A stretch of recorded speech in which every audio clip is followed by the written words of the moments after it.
Ay saçları ipeyim, ömrümüze bezeyim, Allah'tan hediyesiz hayatımıza gereğim. Evimizin ışığı bahçamızın yaraşıksız, dört balaca gülüm var, dört baharım, dört ümidim, dört sevinç kaynağımız. Mehabbet gülü güneş doğur içimde, etibar bakır dünya nura boyanır. Mehabbet gülü güneş doğur içimde, etibar bakır dünya nura boyanır.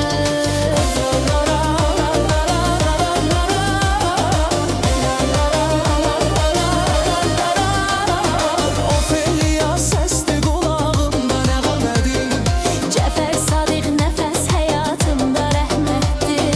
bir yerdə gülürlər, evimiz işıqlanır.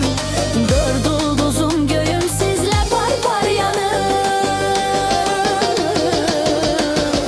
Ay saçları ipeyim, ömrümüze bezeyim, Allah'tan hədiyəsiz həyatımıza gərəyi. ay saçları ipeyim, ömrümüze bezeyim, Allah'tan hediyesiz hayatımıza gereğim. Evimizin ışığı bahçamızın yaraşıksız, dört balaca gülüm var, dört baharım, dört ümidim, dört sevinç kaynağımız.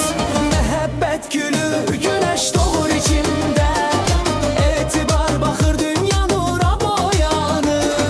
Mehabbet gülü Güneş doğur içimdə, etibar baxır dünya nura boyanır.